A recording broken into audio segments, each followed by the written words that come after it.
عبادت کرنے والا عابد ہو گیا، عابد ہو گیا۔ حدیثوں کبھی غور فرمایا ہم نے عابد کی قیمت کتنی ہے، بندگی کی قیمت کتنی ہے؟ یہ بندگی، یہ بندہ، یہ عبد، یہ عبودیت کتنی اہمیت رکھتی ہے؟ جب انسان عبد بن جاتا ہے تو وہاں نہ رسالت افضل ہوتی ہے نہ نبوت افضل ہوتی ہے۔ اگر افضل ہوتی تو چند دن کے عیسیٰ قبیلے میں کہتے کہ میں انی عبداللہ وآتانی الکتاب وجعلنی نبیا۔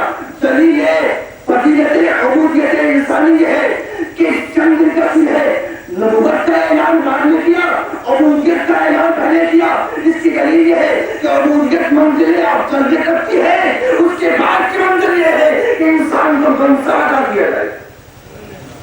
پہلے منزل یہ ہے کہ انسان عبد ہو، انسان عبد ہو، اور جب عبد ہو تو منزل عبودیت ہوتی ہے کہ طٰہٰ، یاسین، مزمل، مدثر جیسے القاب رکھنے والا نبی جب اسے منزل معراج دینی ہوئی کہ عبودیت کتنی اہمیت رکھتی ہے، نہیں کہا گیا کہ میں اپنے یاسین کو لے جا رہا ہوں، نہیں کہا میں اپنے طٰہٰ کو لے جا رہا ہوں، نہیں کہا کہ میں اپنے مزمل مدثر کو لے جا رہا ہوں۔ کیا کہا؟ سبحان الذی اسریٰ بعبدہ لیلا من المسجد الحرام الی المسجد الاقصی۔ پاک و پاکیزہ ہے جو اپنے بندے کو لے گئی۔ عزیزاً منزل عبودیت ہے کہ جہاں نہ طٰہٰ کی اہمیت ہے نہ یاسین کی اہمیت ہے، اہمیت ہے تو بندگی کی اہمیت ہے۔ صلوات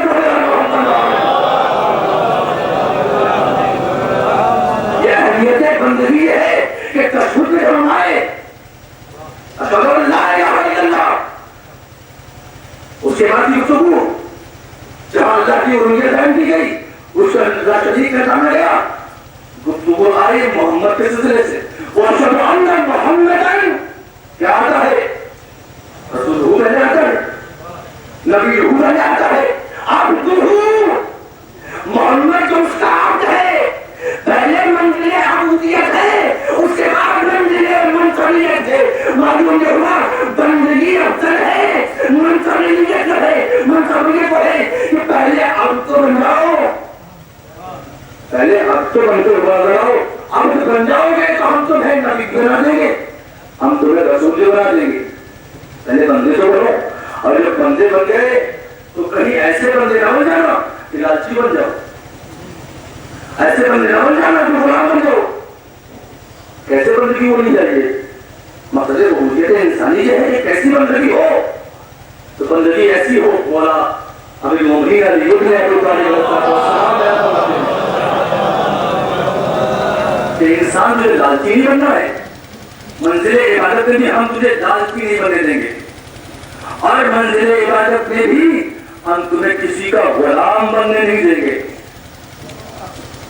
منزل عبادت میں ہم چاہتے ہی ہیں کہ تم آزاد رہو، ہم تمہیں آزادی دینا چاہتے ہیں، ہم تمہاری عبادت کو آزادی دینا چاہتے ہیں۔ تمہاری عبادت نہ کسی لالچ کے تحت ہو اور نہ کسی خوف کے تحت ہو۔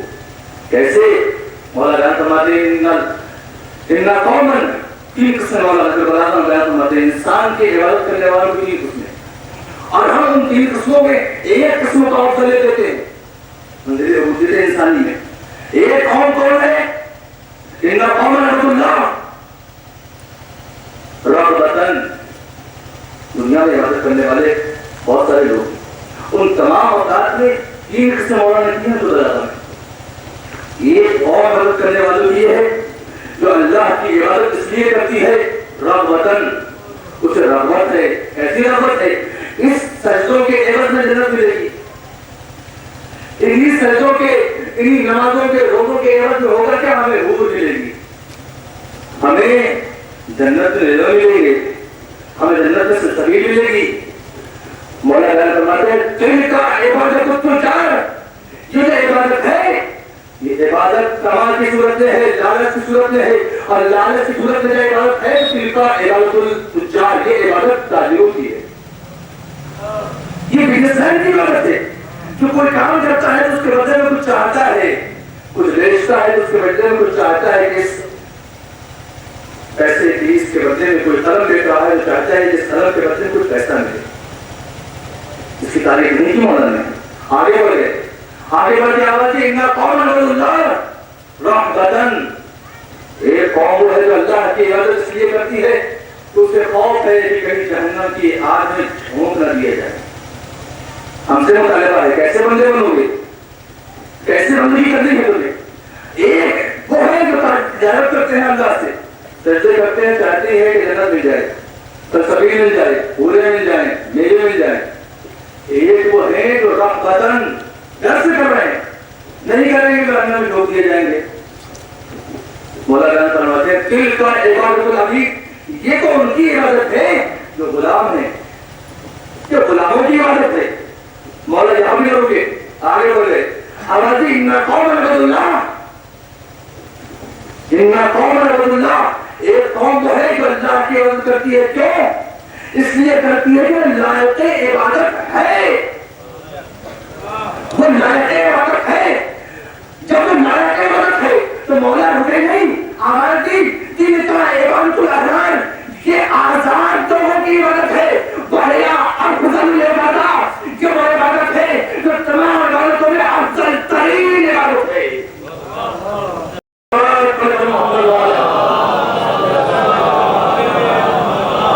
یہ وہ عبادت ہے جو انسان اپنے پروردگار کو یقین بھی کر رہا ہے کہ ہاں وہ لائق عبادت ہے, اس لیے کر رہا ہے. تو آپ یہ عبادت کس کی عبادت ہے؟ آزاد کی عبادت. کیسے ذرا سے ایکسپلین کرنا چاہتا ہوں نوجوان دوستوں کے لیے, یہ کوئی بات نہ رہ جائے کس طریقے سے. تجارت کیسے تجارت ہوگی؟ تجارت کا ذرا سا خاکہ میں نے پیش کیا آپ کے سامنے. ایک تاجر ہے, کرتا کیا ہے, بہت سارے تاجر یہاں موجود ہوں گے. جب اپنی دکان میں کوئی سامان رکھتے ہیں تو کیا وہ سامان ایسے ہی دیتے ہیں؟ ایسے اگر دیتے تو دکان کھولنا ہی بیکار ہے. کھولے ہیں اس لیے کھولنے کا فائدہ ملے گا, اور اگر ایسے ہی تو نقصان میں چلے جائیں گے, لاس ہو جائے گا, دکان کھولنا ہی بیکار ہو جائے گا. گھر والے بھی کہیں گے جب آگے جاتی ہے دام نہیں دے رہا. تو تاجر کرتا کیا ہے, کوئی سامان, کوئی بھی ایکسپائر کوئی بھی سامان رکھ لیں, وہ سامان دیتا ہے تو کیا کہتا ہے اس کی قیمت 20 روپے چاہتا ہے نا. کہیں اس مقام پر کیا ہوتا ہے کہ اس چیز کے عوض میں کچھ مل جائے. جب مل جائے کا رستہ ہوتا ہے تو وہاں ہلکی سی تمام پائی جاتی ہے, اور اسی تمام کو تجارت کہا جاتا ہے. مل جائے, یہ تمام حرام نہیں ہے, حرام نہیں ہے, تمام تجارت حرام نہیں ہے, کیونکہ اس کے بدلے میں کچھ چاہ رہا ہے, وہ چاہ رہا ہے تو وہ کام کر رہا ہے, جس سے حلال کر رہا ہے, جس سے حلال چاہتا ہے. نہیں ہے اس لیے میں نے ذرا سا ایکسپلین کیا اس مقام پر. وہ چاہتا ہے کچھ ملے, اس کے بدلے میں کچھ مل جائے. تو اب عبادت کر رہا ہے انسان, نمازیں پڑھ رہا ہے, روزے رکھ رہا ہے, اور دل میں یہ ہے کہ اس نماز کے بدلے میں ہوگا کیا, جنت ملے گی. اس کے نماز کے بدلے میں ہوگا کیا, حور العین قوائم و اترابا. ترجمہ نہیں کرنا چاہتے ہم, بالکل حسین خوبصورت حوریں ملیں گی اسے. اور کیا ملے گا, ان عبادتوں کے بدلے میں ملے گا یہ کہ جامع کوثر ملے گا. ایک بار ملے گا بھی پیاس سے ملے گی اسے. اور کیا ہوگا, جنت سے میوے ملیں گے. چاہے گا یہ امرود آ جائے, یہ آم آ جائے, یہ انار آ جائے, جیسے ہی ارادہ کرے گا کہنے دکھتی ہو نظر آئے گی. لیکن عبادت کا بدلہ ہو گیا نا. اب جو بدلہ ہو گیا وہ ثواب کیا ہوگا؟ اسی لیے کہا گیا مستحب کا ثواب ہے, واجب کا کوئی ثواب نہیں. کہیں پڑھا آپ نے کہ نماز رسول پڑھیے اس کا یہ ثواب, کسی روایت میں دکھائیے. دو رکعت واجب نماز کی بات کر رہا ہوں میں, مستحب کی بات نہیں کر رہا. مستحب نافلہ پڑھیے اس کا یہ ثواب ہے. لکھا گیا کہ صبح کی 2 رکعت مستحب ہے, وہ نافلہ پڑھیے تو اس کا یہ ثواب ہے. اس کے علاوہ نماز کو پڑھیے گا, رزق کی گارنٹی ہے, رزق ملے گا, غیب سے ملے گا. واجب کا ثواب نہیں رکھا گیا. واجب تو کرنا ہی ہے, کام تو کرنا ہی ہے, اتارے اس لیے گئے. اگر وہ کام کیا اس کے بدلے میں کچھ لے لیا تو اب جزا کہاں رہے گی؟ تو جب ہو گیا یہ چیز دی, وہ چیز دی. اور دوسری عبادت کیا ہے, غلاموں کی عبادت. غلام کون ہوتا ہے؟ غلام تو ہوتا ہے کہ اگر کوئی کام نہ کرے تو ہوتا کیا ہے کہ آقا اسے مارتا ہے. یہ نہیں کرو, دیکھو اگر تم نے یہ کام نہیں کیا تو ہم تمہیں نوکری سے نکال دیں گے, فرض کیجیے. تم نے یہ کام نہیں کیا، اور اگر مغرور ظالم قسم کا مالک ہے تو کہتا ہے کہ اگر یہ کام نہیں کیا تم نے تو تمہیں مارا جائے گا، مارے گے تمہیں اگر یہ کام نہیں کیا تم نے. تو وہاں اس غلام کے کام کرنے میں ایک خوف موجود ہے. وہاں کیا ہے تمام، یہاں کیا ہے، اس کام کرنے میں ایک خوف موجود ہے. وہ خوف اس کام کرنے کا دور کیے ہوئے ہے. تو منزل عبادت میں انسان کے اندر خوف آ گیا، نماز نہیں پڑھیں گے جہنم کا کنڈا بن جائیں گے، نماز نہیں پڑھیں گے آگ میں ڈوب دیے جائیں گے. پھر خوف موجود، تو خوف کے عوض میں پڑھ رہے ہیں. جب خوف کے عوض میں پڑھ رہے ہیں تو اس کا ہوگا نہیں پڑھو گے تو جہنم میں ڈالا جائے گا. لیکن اگلی جو اہم قسم ہے وہ قسم یہ ہے کہ انسان اللہ کی عبادت کر رہا ہے آزاد، اور یہی آزاد کے بارے میں خدا کو پسند ہے. لا اکراہ فی الدین کی آیتیں گواہ ہے کہ ہم تم سے جبری عبادت نہیں کرانا چاہتے. ہم نہیں چاہتے کہ تمہاری پریشانیاں جبری ہمارے سامنے ہو جائے. ایسی عبادت کو پسند ہی نہیں کریں گے ہم. ایسی عبادت کو ہم غلاموں کی طریق میں ڈالیں گے جہاں خوف ہے جہنم کا. ہم چاہتے ہیں کہ تمہاری عبادت آزاد ہو. تم اپنے پروردگار کی عبادت اس لیے کرو کہ وہ لائق عبادت ہے.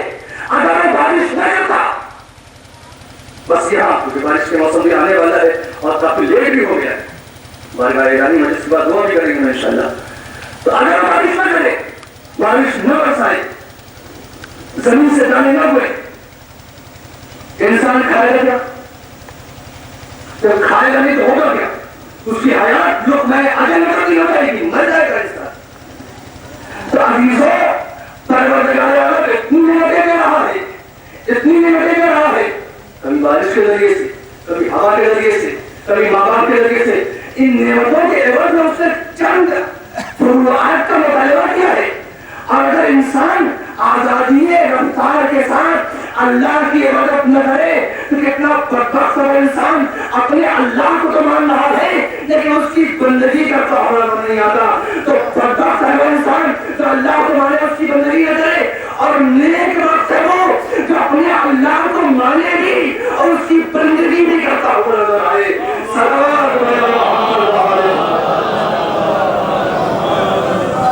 نیک وقت ہے وہ جو اپنے اللہ کو لائق عبادت مانے، اور فقط مانے نہیں بندگی سے ثابت ہو سکتے. یہ کہ ایمان کی منزل یہ ہوتی ہے کہ العمل بالجوارح، اقرار باللسان ویقین بالقلب. عمل بالجوارح، زبان سے اقرار کرے ہوئے ہیں، اقرار ہے ہمارا. اللہ ایک ہے، سنتن 5 6 امام بارک ہیں، ان کے تمام سیرت پر ہمارے نظر ہے. ہم مان رہے ہیں ان کی سیرتوں کو، جان رہے ہیں ان کی سیرتوں کو، زبان سے اقرار بھی کر رہے ہیں، دل میں یقین بھی ہے. یقین نہیں تو مومن نہیں ہے. یہ دل میں یقین بھی ہے، زبان سے اقرار بھی ہے. لیکن ایمان کی تعریف جو کی تعریف یہ ہے کہ ہم تمہارے اقرار باللسان کو، یقین بالقلب کو قبول کرنے والے نہیں ہیں جب تک کہ اقرار باللسان، یقین بالقلب، عمل بالجوارح کی منزل میں نہ آ جائے. ہم تمہارے سے مطالبہ کرتے ہیں کہ اقرار باللسان بھی ہو، یقین بالقلب بھی ہو، اور اس سے 4 چاند لگتی ہو جائے جب کہ اقرار اور یقین منزل عمل میں اترتا ہو جائے.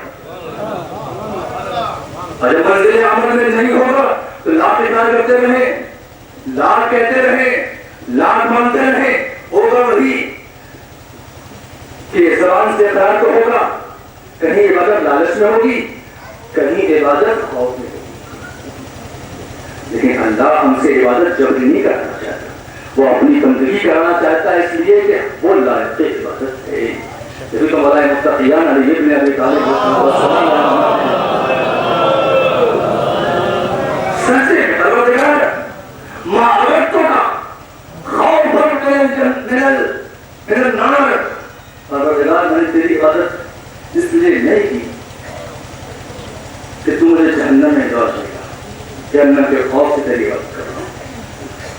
وما عبدتک طمعا من الجنہ، اور میں اس لیے عبادت کی ہے تو جنت کی لالچ ہے، بلکہ میں نے عبادت اس لیے کی ہے وجدتک اہلا للعبادت، تو عبدتک یا اللہ، پروردگار میں نے تجھے لائق عبادت جانا تب تیرے سامنے اپنے پیشانی جھکا دی.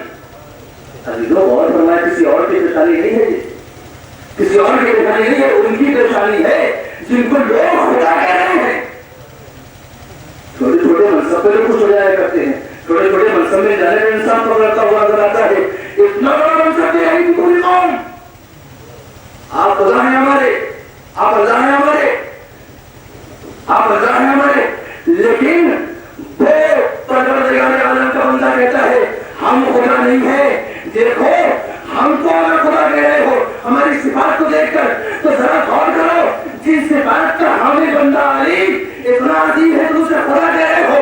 جب اس کی پیشانی کسی کے سامنے جھکائی ہے تو غور فرماؤ وہ کس قدر عظیم ہوگا. صلوات علی محمد. غور تو فرماؤ جب وہ عظیم علی عبادت کر رہا ہے کسی کی تو وہ کس قدر عظیم ہوگا، کس قدر معتبر ہوگا. اس کے لیے علی رہتی ساتھ سجدہ کرتی ہوئے نظر آ رہی ہے. عزیزوں یہ بندگی کا فلسفہ ہمیں کہیں اور سے نہیں ملا. مرحلے اول میں آغوش مادری تھی جس نے ہمیں فلسفہ بندگی الہی سکھا دیا. آغوش مادر تھی، آغوش تجر تھا جس نے ہمیں بندگی کا سلیقہ سکھایا. ورنہ تو کیا ممکن تھا کہ منزل عبادت کی خودبی ہو اور فوراً یہ کہا جائے وہ بھی والدین میں احسان. اور کہا دیکھو والدین سے نیکی کو نہ بھولنا، والدین سے نیکی کو نہ بھولنا. اور وہ دیکھا اچھا ٹھیک تھا وہاں تو معاملہ ٹھیک تھا، اپنی عبادت کراتا، اپنی بندگی کراتا. اللہ فرمایا ٹھیک ہے اپنی بندگی کرائی ٹھیک ہے. آپ یہ کیا اپنے والدین میں احسان، والدین کے ساتھ نیکی کرنا. اور سورہ مبارکہ لقمان نے آواز دی اور سر انسان نے والدے حوالت ہو امہ قال علقا وقصالہ فی عامین ان اشکر لی بڑے والدے. تو آگے اگلی بڑھی کہ میرا شکر ادا کرو اور اپنے والدین کا شکر ادا کرو. پروردگار یہ کہ اپنا شکر ادا کرتا یہ والدین کا شکر ادا کرنے کی ضرورت ہے. یہ ان کی نیکی، ان کے ساتھ نیکی کرے بر والدین کا اور اجازت دیا ہمارے لیے. اپنے مرضی پر ٹھیک تھا کہ والدین کے سلسلے میں گفتگو کیوں آئی کیونکہ ہمارے گفتگو ذہن ہے آپ کے مقصد عبادت اور احسان والدین. مقصد عبادت میں نے بیان کر دیا آپ کے سامنے. احسان والدین، عبادت میں احسان والدین اور اطاعت والدین کتنی اہم ہے اس بات سے اندازہ لگ سکتا ہے کہ منزل عبادت کی ہے گفتگو اطاعت والدین کی ہے. کبھی والدین احسانہ عبادت میری ہے، احسان والدین کا نیکی والدین بھی کرنا. اور ہاں جب پوچھا گیا مسائل شیعہ اور الفقی کے حوالے سے تو ہمیں جعفر صادق علیہ السلام سے بولا یہ بتائیے سورہ مبارکہ ہے جس طرح یا بنی اسرائیل میں جو 23-24 نمبر آئے تھے اس میں تو پروردگار عالم نے بیان کیا ہے اور والدین احسانہ اپنی گفتگو عبادت ٹھیک تھا لیکن کبھی والدین احسانہ کا مطلب کیا ہے؟ والدین سے نیکی بر الوالدین. بر الوالدین یہ ہے کہ جو چیز تمہارے قبضے قدرت میں ہو اگر والدین اس چیز کو مانگ لے تو اب تمہارے لیے بر الوالدین یہ ہے کہ وہ چیز ان کے حوالے کر دو. کیوں؟ اس لیے کہ لن تنالوا البر حتى تنفقوا مما تحبون. یہ آیت پیش نظر ہے آپ کے مولانا پڑھتے جیسے یہ آیت پڑھی اس کے بعد یہ آیت واسطہ پڑھی کہ جنرل والدین کا عظیم مرتبہ یہ ہے کہ تم کسی چیز سے محروم کر رہے ہو. کوئی چیز تمہارے نگاہوں میں لائق عظمت ہے تم والدین مشورے کی چیز ہمیں دے دو. ضعیفی کے وزن بڑھاپے میں کبھی ایسا ہو گیا اور مشورے کی چیز ہمیں دے دو. تو آج یہ حدیث ہے کہ تم آئے موجود ہے لن تنالوا البر حتى تنفقوا مما تحبون. اگر کہ نیکی کرنا تو بر الوالدین کی گفتگو ہے وہاں کی آیت ہے در کے معنی ہوتا ہے نیکی. نیکی کرنا چاہتے ہو تو ایسی نیکی کرو جسے چاہتے ہو کہ تم بھی نیکی کرو. تم چاہتے ہو کہ تمہارے ساتھ ہی وہ چیز کی جائے یا جسے مما تحبون جس چیز کو تم پسند کرتے ہو وہ چیز آئے الہی میں صدقہ کو خیرات کو ایسی چیز نہ دو. اور اس کے لفظ ہوتا ہے خیرات کی منظوری ہوتی ہے جو چیز سب سے خراب ہو اسے خیرات کر دی جائے. منزل خیرات میں کبھی آپ غور کریں, منزل خیرات کا ہوتا کہ جو چیز ہمیں پسند ہے وہ چیز ہم خیرات نہیں دیں گے. لیکن آج کیا کریں ہمت وجیبون, جو چیز تم پسند کر رہے ہو اسے خیرات کرو, تب تمہاری خیرات کو ہم مانیں گے کہاں خیرات ہے. اس لیے کہ وہاں جذبہ انسانی نہیں پایا جا رہا ہے, فقط وہاں قربت الہی پائی جا رہی ہے. اور والدین مشورہ یہ چیز ہمیں دو, اب بر الوالدین یہ کہ وہ چیز تم انہیں حوالے کر دو, اس لیے کہ وہ چیز تم پسند کر رہے ہو, اور جس چیز کو تم پسند کر رہے ہو اسی چیز کو والدین کے حوالے کر دو. کیوں والدین کے حوالے کر دیں؟ اس لیے حوالے کر دیں کہ جب ہم چھوٹے تھے, آگے بڑھی کیسی بڑھی کہ اما یبلغن عندک الکبر احدهما او کلاهما, ضعیف ہو گئے, ناتواں ہو گئے, کمزور ہو گئے, بوڑھے ہو گئے. تو اب ضعیفی کیا ہوتی ہے؟ اسی بتائیے شیعہ ہے مولانا بیان فرماتے ہیں, ضعیفی یہ ہوتی ہے کہ انسان کہنا چاہتا ہے کچھ, زبان سے نکلتا ہے کچھ. شیخوخہ کا لفظ استعمال کیا ہوا ہے. ضعیفی, ناتوانی, کمزوری, کہنا چاہتے ہیں کچھ, زبان سے نکل رہا ہے کچھ.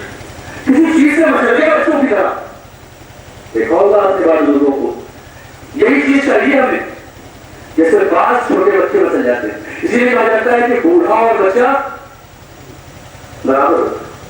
مثال کے طور بوڑھا اور بچہ برابر ہوتا ہے. کس منزل سن میں بچہ اس کے پاس بھی عقل نہیں ہوتی, اگر ناتواں ہو گیا, کمزور ہو گیا, ضعیف ہو گیا, اس کی عقل بھی ابھی کم ہوتی نظر آ رہی ہے. افضل کمزور تو کم نظر آ رہا ہے. اب کہا گیا کہ خبردار ایسا نہ ہو جائے کہ ضعیفی کے حال میں کچھ کہہ دے والدین, کچھ کہہ دے تمہیں, تو اب پھر والدین تو آگے بڑھی انسانیت والدین اور پھر والدین نیکی یہ ہے. نیکی والدین کیا ہے؟ نیکی والدین یہ ہے کہ اگر وہ کچھ کہہ دے تمہارے مزاج پہ وہ بات باہر گزر رہی ہے, تمہارا مزاج برداشت نہیں کرتا ایسی باتوں کو, تو اب نیکی یہ ہے کہ تم اس بات پر خاموش ہو جاؤ. خاموش ہو جاؤ گے تو ہم تمہیں پھر والدین میں قبول کر لیں گے اور اسے اجر عظیم میں قرار دیں گے. اور اگر تم نے پھر والدین نہیں کیا اور کہہ دیا اف, تو یاد رکھنا کہ ہم والدین کے لیے لفظ اف بھی گوارا کرنے والے نہیں ہیں. ہم جو اللہ ہے جس کی عبادت لازم و واجب ہے, ہم یہ قبول کرنے والے نہیں ہیں کہ تم والدین کے لیے لفظ اف بھی زبان سے کہتے ہو. اف ہے کیا؟ اف کلمہ کیسا ہے؟ بہت بڑا کلمہ نہیں ہے. اف الف الف پتے اور الف پتے لگا ہوا ہے, پیساتی ہے. اف یہ اف ایسا کلمہ ہے جو بظاہر بہت بڑا کلمہ نہیں. مہربان دوستوں کے لیے اس کو آسان کر دوں, اس اعتبار سے گرمی کا موسم ہے, گرمی میں آپ بیٹھے ہوئے ہیں. اف ہے کیا؟ اور یہ اللہ قبول کرنا چاہتا والدین کی شان میں. اف یہ ہے کہ پیشانی پر پسینہ آ گیا, پیشانی پر پسینہ آ گیا. اور یہ سب میں نے دی کے پاس مقام ہے, لیکن کیونکہ یہاں پر بعض لوگ موجود ہیں اور میں عام گفتگو سے منسلک بات ہے, احسان والدین اور بر الوالدین کی گفتگو ہے قبولیت الہی کے ساتھ. تو اب ہم اسے قبول کرنے والے نہیں. اف ہے کیا؟ اف ہے یہ انسان کی پیشانی کا پسینے کے چند قطرات آتے ہیں اور اس نے انگلی سے ان قطرات کو صاف کر رکھا. صاف کرتے کرتے جب پیشانی کے قطرات اس کی انگلیوں پر آئے جیسے ٹپکے, کہا اف یہ ابھی سامنے گفتگو کر رہا ہوں, بالکل سامنے کی بات ہے, سامنے بزرگوں کی گفتگو کر رہا ہوں. اف یہ ابھی کون سا وہ بڑا لفظ ہے مجھے بتائیں, کون سا ایسا احانت آمیز لفظ ہے کہ جس کے بارے میں قرآن کی مجید کی آیت کہہ رہی ہے فلا تقل لهما اف. اف ہے کہ وہ بڑا لفظ ہے, پھر پسینے پر حالات آگے ہم نے کہا اف یہ گرمی بظاہر وہ بڑا کلمہ نہیں ہے, لیکن عزیزوں مزاج قبولیت الہی کو یہ بات بھی گوارانی ہے کہ ہم اپنے مجازی خالقیت کرنے والے والدین کے بارے میں یہ کہیں اف. تبھی تو جو پروردگار والدین کے بارے میں جو اف برداشت کر رہے, کیا وہ ان اولادوں کے ٹھوکر مارنے کو دھکا مارنے کو قبول کرنے والا ہے؟ جب وہ اف قبول لفظ خود قبول نہ کرے وہ کوئی آواز قبول کرے گا؟ آواز آئی فلا تقل لهما اف ولا تنهرهما، خبردار بھڑکنا نہیں. کیوں نہیں بھڑکنا؟ اس لیے کہ منزل عبودیت انہوں نے سکھایا ہے تمہیں عبادت کرنا. انہوں نے بتایا ہے اللہ ایک ہے، انہوں نے بتایا ہے نمازیں کیسے پڑھنی ہے، انہوں نے بتایا ہے اصول دین کیا ہے، انہوں نے بتایا ہے کہ امام کتنے ہیں، انہوں نے بتایا ہے کہ مجلسیں کیسے کرو، انہوں نے بتایا ہے مجلسوں میں کیسے جاؤ، انہوں نے بتایا ہے علم کیسے اٹھاؤ، انہوں نے بتایا ہے جلوسوں میں کیسے شرکت کرو. یہ دلیل والدین ہے کہ تم احسان نیکی کی صورت میں خبردار اوپی نہ کرنا اور پھرنا بھی نہیں کرنا. کیا الزا ہوگا؟ اب دیکھیں یہاں بر الوالدین کی اصلی منزل آئی. مولانا فرماتے ہیں کہ بر الوالدین کی اگلی منزل اور شیعہ کے حوالے سے گفتگو یہ ہے کہ بر الوالدین کی اگلی منزل یہ ہے کہ تم جہاں برداشت کرتے تھے تمہارے مزاج سے باہر گزرا، بہت ساری باتیں کہہ دی، ڈانٹ دیا تم کو، مار دیا تم کو، تم نے صبر کر لیا، تم نے صبر کر لیا. یہ صبر پانا ہے یہی میں اجر عظیم رکھتا ہے. یہ صبر جو تم نے کیا والدین کے سلسلے سے، والدین نے تمہیں مار دیا، گالیاں نہ دی، تم نے صبر کیا، کچھ نہیں کیا، وہ بھی نہیں آیا جواب سے، بلکہ والدین کے بارے میں کیا کیا قل لہما قولا کریما. مولا گھر فرماتے ہیں چھٹے امام جعفر صادق علیہ السلام، لیکن یہ ہے تمہارا یہ اجر عظیم یہ ہے کہ تم نے ان تمام باتوں کو برداشت کیا، لیتا بھی نہیں، اوپ بھی نہیں کہا، تم کو گالیاں دیتے رہے، تمہیں مارتے رہے، اوپ بھی نہیں کہا، اور تم نے کیا کیا اس کے جواب میں قول کریم. قول کریم کیا ہے؟ قول کریم کی تعریف پڑھی آپ نے صوفی مولا. یہ قول کریم کیا ہے؟ قول کریم کے عام ترجمہ جو کیا گیا شائستہ الفاظ، ویسے الفاظ جو چاہتے ہو کہ لوگ تمہارے ساتھ ویسے ہی پیش آئیں، والدین کے ساتھ بھی ویسے ہی تم جیسے پیش آئیں، آسان ترجمہ. لیکن بر الوالدین قل لہما قولا کریما کی تعریف وہاں جو بیان کی وہ یہ ہے قول کریم سے مراد یہ ہے کہ تم ان کے بارے میں یہ کہتے ہو پروردگار میرے والدین کی مغفرت فرما دے. دیکھا تمہیں، ڈاکا تمہیں، مارا تمہیں، تمہارے مزاج کو شکر نہیں آئی، اس نہیں کہا، بلکہ اس کے جواب میں آواز دی پروردگار ہمارے والدین کو معاف کر دے، ان کی مغفرت فرما دے. اور مغفرت فرماتے ہوئے کیا کیا؟ واخفض لہما جناح الذل من الرحمہ، اور والدین کے سامنے اپنے شان اطاعت کو جھکا دیا، شان اطاعت کو جھکا دیا. اب تو جھکا دیا شان اطاعت کو، منزل آگے بڑھ گئی والدین کی، احسان والدین کی، اور منزل آ گئی اس مقام پر کہ اب قل رب ارحمہما کما ربیانی صغیرا. پروردگار تسلیم تم کرنا چاہتا ہو، پروردگار عالم کیوں چاہتا ہے عبادت خدا کی کرنا، نیکی والدین سے کرنا کیوں چاہتا ہے؟ اسی آیت کے آخری ٹکڑے آواز دی قل، کہو رب ارحمہما، پروردگار رحم کر، کس پر؟ ان دونوں پر. کون دونوں؟ کما ربیانی صغیرا، وہ دونوں جنہوں نے ہمیں بچپن میں پالا، جنہوں نے ہمیں بچپن میں پالا. بچپن کیا تھا؟ میں یہاں اکثر اس مقام پر صاحبان نظر سے یہ کہا کرتا ہوں کہ منزل سب کو نہیں سمجھ آئے گی، کہ منزل سب کو نہیں سمجھ آئے گی، اسے سمجھ میں آئے گی تو صاحب اولاد ہے، صاحب اولاد. اور صاحب اولاد کو سمجھ اس لیے آئے گی اس لیے کہ انہیں معلوم ہوگا کہ کس طریقے سے بچہ پالا جاتا ہے. انہیں معلوم ہے کیسے بچہ پالنا ہے. رات کو کیا کریں گے، بچہ بیمار پڑ گیا، رات کی نیند اڑی ہوئی ہے، دن کا چین اڑا ہوا ہے، ماں روئی چلی جا رہی ہے، ڈاکٹر کے ڈاکٹر ٹیسٹ کیے جا رہے ہیں. عزیزوں یہ کم سمجھ میں آئے گا وہ انسان خود باپ بنے گا. تو جو ایک منزل بیان کروں آپ کے سامنے، کم سمجھ میں آئے گا عظمت والدین اور منزل احسان والدین، انسان خود باپ بن جائے گا. اگر باپ بن جائے گا اس سے معلوم ہوگا کہ میرے ماں باپ نے ایسے ہی ہمیں پالا تھا، پتا ہے نہیں. اگر ایسے نہ کرنا ہوتا تو ہم اس مقام پر آتے ہی نہ، چھوڑ دیا ہوتا ایسے ہی، بیمار پڑے تھے چھوڑ دیا ہوتا، کسی ڈاکٹر کے پاس لے جاتے، رات کو نہ جاتے، ہم جاگتے رہتے، دن کا چین خراب نہ کرتے، ہم پریشان رہتے. اور جب پریشان رہتے تو حال کیا ہوتا؟ حال تو آپ کے سامنے صاحبان نظر بیٹھے ہوئے ہیں.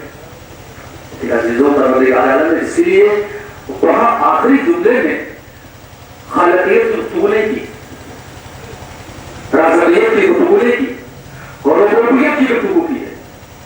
کوئی رب ہم ہونا ہمارے ان مربیوں پر رحم کر جنہوں نے کیا کیا، بچپن میں ہمیں پیدا نہیں کیا، پیدا کرنے کا نہیں ہے، رب بیانی کے لفظ ہے، رب بیانی ہمیں پایا، ہمیں رزق دینے کا لفظ نہیں ہے، خالقیت کا لفظ نہیں ہے، رازقیت کا لفظ نہیں ہے، اس لیے کہ پیدا کرنا کوئی بڑی منزل نہیں ہے،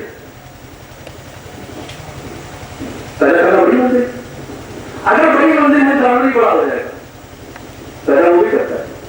انسان اس کی منزل سے الگ ہو گیا کہ انسان پیدا نہیں کرتا، پیدا کر کے پالتا ہے، تربیت دیتا ہے۔ اسی لیے آج کے وقت ہم پر خالقیت کو قبول نہیں کریں گے، ہم پردے کے سلسلے سے قبول نہیں کریں گے، تم خالقی بنو، ساتھ میں رازقی بنو، اور رازقیت کے ساتھ ساتھ بہترین رب بنو۔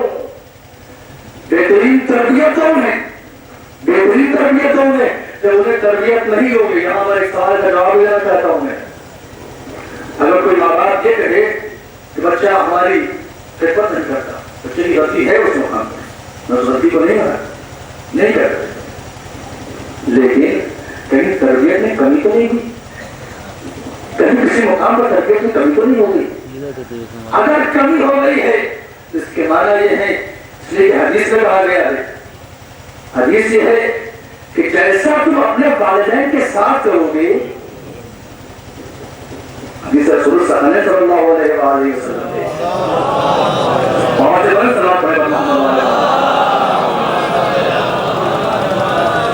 کہ جیسا تم اپنے والدین کے ساتھ نہیں کرو گے، ویسا ہی تمہاری اولادیں تمہارے ساتھ کریں گی۔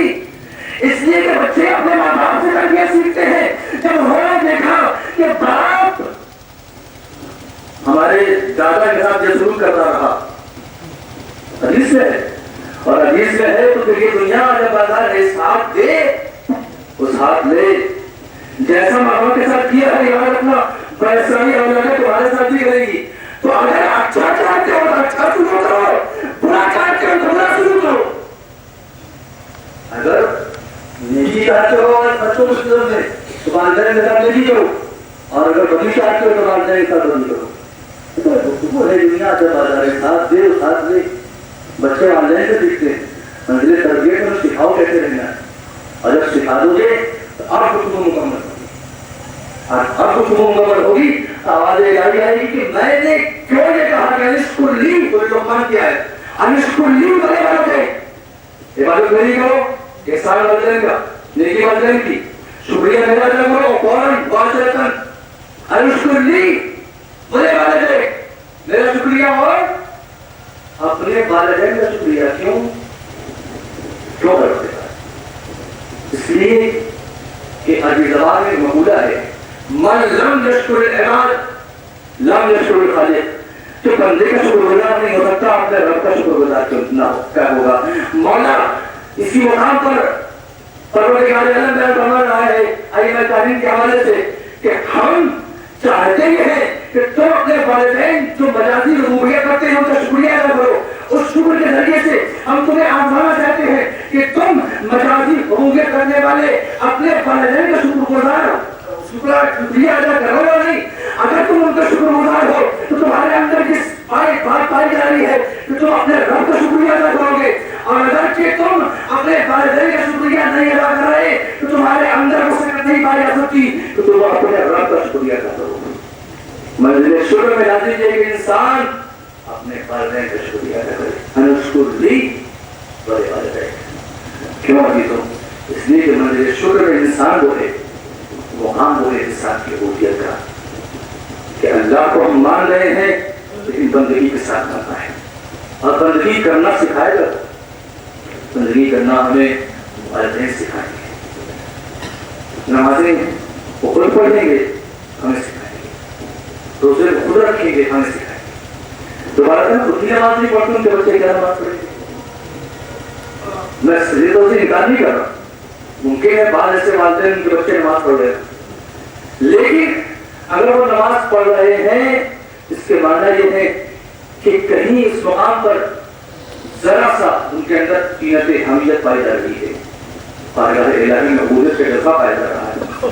لیکن عام طور پہ یہ ہوتا ہے کہ اگر والدین نماز نہیں پڑھ رہے ہیں اور اگر وہ کہیں تو نماز نہیں پڑھتے، یہی وہ سلسلہ پیدا ہو جنریشن کا سامنے آئے گا کہ آپ خود نہیں پڑھتے، ہمیں کہہ رہے ہیں پڑھنے کے لیے.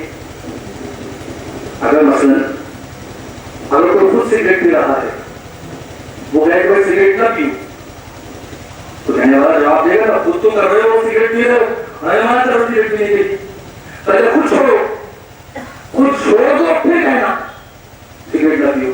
تو اگر والدین خود نمازی ہو جائے تو بچوں کو خود نمازی ہو جائیں گے. اس لیے تربیت کا اثر اہم ہوتا ہے. اگر والدین نمازی ہو جائیں تو بچے آٹومیٹکلی نمازی ہوتے ہوئے نظر آئیں گے، اور ایسے نمازی ہوں گے جیسا پروردگار اعلیٰ اور ائمہ تعلیم چاہتے ہیں. مریضوں کی عبودیت کی گفتگو ہے، یہ چاہتا ہے کہ تاریخ کے دامن سے ایسے عابد کا مسائل پڑھا جائے، ایسے عابد کا مسائل پڑھا جائے کہ جو اپنے والدین سے تربیت حاصل کر کے فقط عابد نہیں بنا، فقط عابد نہیں بن گیا، زین العابدین بن گیا. اپنے والدین سے تربیت حاصل، ایسی تربیت عزیزوں جو عام انسان تربیت کرے تو بچے عابد بن جائے. تو اگر حسین جیسا باپ تربیت کرے، حسین جیسا باپ تربیت کرے تو بیٹا کس قدر عابد ہوگا؟ عزیزوں عابد نہیں ہوگا بلکہ زین العابدین ہوگا، عبادت کرنے والوں کو زینت بن جائے گا. ساجد نہیں ہوگا، سید الساجدین بن جائے گا، سجدہ کرنے والوں کا سردار بن جائے گا. کبھی اس مقام پر غور کیا آپ نے کہ سید الساجدین کی عظمت کیا ہے؟ سید الساجدین جو صبح عاشور سے لے کر شام غریبان کی منزل تک اور رس عاشور تک رش کر رکھا ہے.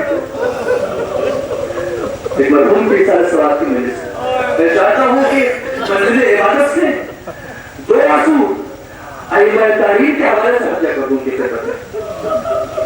کیسا آپ صبح سے لے کر عصر عاشور جب تک کہ خیمہ لائی نہیں گیا، اس کا شکا نہیں گیا، عابد کو رش کر رشا رہے ہیں. عزیزوں جیسے ہی عصر عاشور آیا جس تک چھینا گیا، اب کوئی تعلیم نہیں کہتی کہ سید الساجدین کو کش پڑ گیا. کوئی تعلیم دکھا دے مجھے، کوئی مطلب دکھا دے مجھے کہ عصر عاشور کے بعد سے لے کر منزل کوفہ و شام اور دربار ابن جعفر عزیز تک کہیں بھی سید الساجدین کو کش پڑ گیا. کوئی تعلیم نہیں کہتی. عزیزوں کیوں نہیں کہتی؟ اس لیے نہیں کہتی کہ منزل عظیم تھی، منزل عظیم تھی، ممکن تھا. اسی لیے ایک سوال پیدا ہوتا ہے، پہلے امام کو سید الساجدین نہیں کہا گیا، دوسرے کو نہیں کہا گیا، تیسرے کو نہیں کہا. تیسرے امام سر سجدے میں رکھ دیا گیا. بھوکے بھی تھے، پیاسے بھی تھے، اپنا کیسے بھائی کا شانہ بھی اٹھائے ہوئے تھے، جوان ہاتھوں سے سینے کا بچی کا پھل بھی نکالے ہوئے تھے، چھ ماہ کے ساتھ نظر اٹھائے ہوئے تھے، خود بھی شہید ہو گئے تھے. لیکن عزیزوں تاریخ کے دامن میں اس امام حسین کو بھی سید الساجدین نہیں کہا گیا، زین العابدین نہیں کہا. ذرا نے کیا ہے اس مقام پر آپ کی آنکھیں کھل گئی. میں ذرا زید الساجدین کے حوالے سے چند مسائل کے چنے آپ کو دعا کر چاہتا ہوں. کیوں اس امام کو یہ بن گیا؟ جب میں نے غور کیا تو معلوم یہ ہوا کہ سیراب ہو کر پہلے امام، دوسرے امام، تیسرے امام. تیسرے امام بھوکے تھے نا، پیاسے تھے نا، پریشانی تھی نا، مصیبت تھی نا. لیکن عزیزوں عصر عاشور کے بعد تو کوئی مصیبت نہیں تھی. سر گھٹ گیا، ظاہری طور پہ جس میں مصیبتیں ختم ہو گئی. عزیزوں ایک مرتبہ ممکن تھا جوان بیٹے کے سینے سے بچی کا پھل نکال لینا، ایک مرتبہ ممکن تھا سیراب ہو کر مسجد کوفہ میں نماز پڑھاتے ہوئے سر پہ ضربہ کھا لینا. لیکن عزیزوں سید الساجدین وہی نام ہے جو کربلا سے کوفہ سے شام تک ہاتھوں میں ہتھیلیاں ہے، پیروں میں ڈنڈیاں ہے، گلے میں خاردار توق ہے، کمر میں لنگر ہے اور آفتاب کی نمازت ہے، اور اس کا حالت آفتاب میں ہتھیلیاں آپ پیریاں چل رہی ہے. پھر بھی عزیزوں عبادت میں کہیں کوئی کمی واقع نہیں ہوئی. ہمارے لوگوں کے سامنے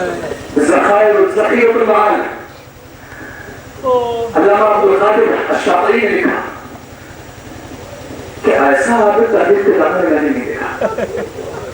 خیمے جلا دیے گئے, دیوار کا بستر چھین لیا گیا. ایسا دیوار تھا کہ شب عاشور, صبح عاشور, عصر عاشور غش میں آئے, لیکن جیسے ہی عصر عاشور کا انجام آیا سیدانیوں کی طرح سے چادریں چھین گئی, شام غریبہ کا حملہ کرا گیا. لیکن ہم نے اس عابد کی عبادت دیکھی کہ سر سجدے معبود دیکھا اور آواز آئی لا الہ الا اللہ حقا حقا, لا الہ الا اللہ شکرا شکرا, لا الہ الا اللہ, لا الہ الا اللہ. عزیزوں کو کہتا ہے جہان محال نے کہ ایسا عابد تو پوری رات اللہ کی عبادت کرتا رہا, اللہ کی عبادت کرتا رہا اور زبان سے فقط شکر ہوتا رہا, زبان حق ادا ہوتا رہا. اور صاحب ہاتھوں میں رکھ کر پیروں میں جوڑیا بس آخری روایت کی جملے ہم کو مرحوم کے لیے آخری روایت کو جملہ کہ اس قدر مصیبت کی بات کے لیے کوئی اور شام کے بازار سے گزرے. شام کے بازار کا ایک مقام آ گیا, پوری روایت نہیں پڑی, مسائل کا ایک خاص گوشہ پیش کرنا ہے جہاں مصیبت کا منظر پیش کرنا ہے کہ سید الصالحین کی عظمت کیا ہے, کیوں اس امام کو سید العابدین اور سید الصالحین کہا جاتا ہے. کہنے والا ایک شخص بڑا حافظ نظر آتا ہے, بڑا ہی صحابی نظر آتا ہے, کہتا کیا ہے اللہ کا شکر, اللہ کا شکر کہ اس نے تمہیں ذلیل کیا. سید الصالحین نے آواز اٹھائی تو حافظ نظر آتا ہے, کیا تم نے آئے معتد پڑھی ہے اللہ اسلکم علیہ عرش معتد پڑھ. وہ کہتا ہے کہاں پڑھی ہے, لیکن تمہارا اس آیت سے کیا تعلق. عزیزوں مصیبت یہی ہے, صاحبان معتد القربہ صاحبان معتد سے کو پوچھے تمہارا آئے معتد سے کیا تعلق. امام نے بات یہ بھائی کہ ان کی معاشرت میں قرار دی گئی ہے اور اہل بیت حامی تو ہے. تو تم آگے بڑی امام نے پوچھا میرے بھائی یہ بتاؤ آئے تفسیر پڑھی ہے, تو کہتا ہاں پڑھی, تمہارا آئے سے کیا مقابلہ. میرے بھائی جس نے پروردگار عالم نے طہارت کی پوری ضمانت کی ہے وہ اہل بیت حامی تو ہے. ایک مرتبہ اس حافظ نے سر سے امامہ اتارا اور ایک مرتبہ امام سے اجازت دی, امام ایک جملہ چاہتا ہوں, اجازت دیجیے میں آپ کے سامنے چاہتا ہی ہوں کہ کچھ کہہ دیجیے. آپ نے جملے ایسا کو دعا کرنا چاہتا ہوں, امام کچھ کہہ دیجیے, کچھ مطالبہ کر دیجیے.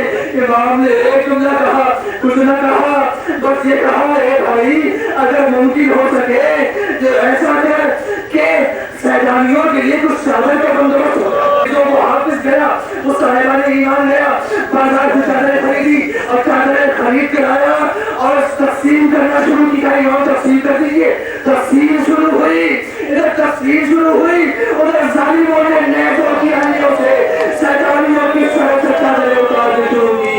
بالیا با محمد